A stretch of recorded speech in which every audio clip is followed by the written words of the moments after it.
What is karma and karma yoga? Please like, subscribe and share. Karma originated from the root word kar, meaning to do, make, perform, accomplish, cause, effect.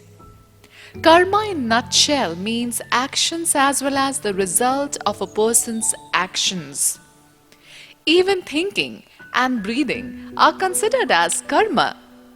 We do karma all the time. Karmas dictate our past, present, and future. It is impossible to live without doing any action.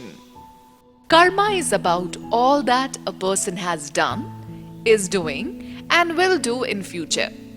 Karma is not considered as punishment or reward. To some extent, it's almost like Newton's third law of action. For every action, there is an equal and opposite reaction. Karma also means the cycle of cause and effect. According to the theory of karma, whatever happens to a person happens because he or she caused it with his or her actions in this life or in previous lives. Karma is an important part of Hinduism, Jainism, Buddhism, and Sikhism. Samsara means repeated cycles of birth, life, death, and reincarnation due to consequences of one's actions in the past, present, and future. Hinduism, Jainism, Buddhism, Sikhism, and even Taoism believe in samsara. What is Karma Yoga? Karma Yoga means attaining salvation through the path of selfless actions, Nishkama Karma. The word yoga came from the root word yuj, meaning to unite or bond. So, yoga means union with God or salvation. Hindu salvation is known as self-realization, meaning realizing one is indeed the immortal soul, Atma, within the body, and relinquishing the false belief that one is the perishable material body. How can someone attain salvation? There are 4 parts of yogas to attain salvation or self-realization. Most people follow Bhakti Yoga, the path of total surrender to God. Jnana Yoga, the path of jnana, knowledge, through introspection and contemplation. Karma Yoga, the path of selfless service by thoughts and actions.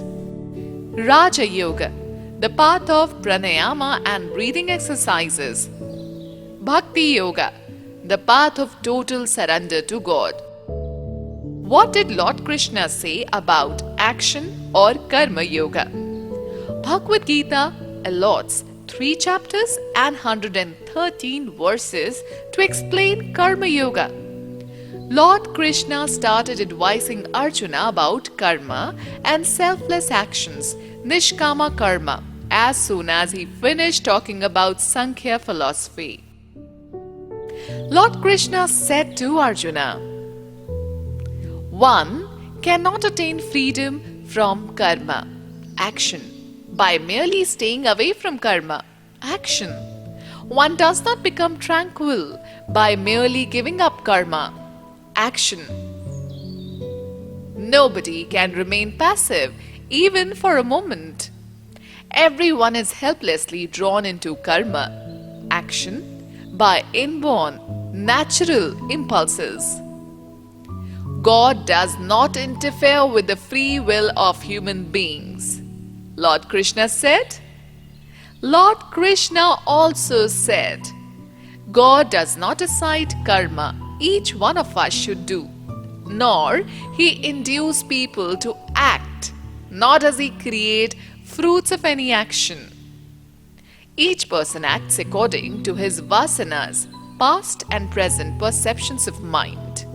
Bhagavad Gita, chapter 5, verse 14. Why bad things happen to good people? God is not responsible what you think or do. You alone are responsible. Lord Krishna said, God is not responsible for anyone's sinful papa activities or pious punya activities. People are mistaken about this since their knowledge is covered by ignorance.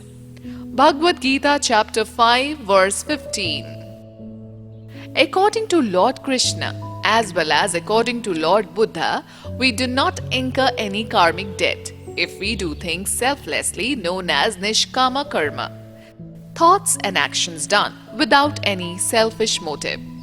Lord Krishna said at the very outset of the Bhagavad Gita, Arjuna, any action done with selfish motive to enjoy the results is inferior to selfless service, nishkama karma. Those who act motivated by selfish desires are indeed very unhappy. Bhagavad Gita chapter 2 verse 49.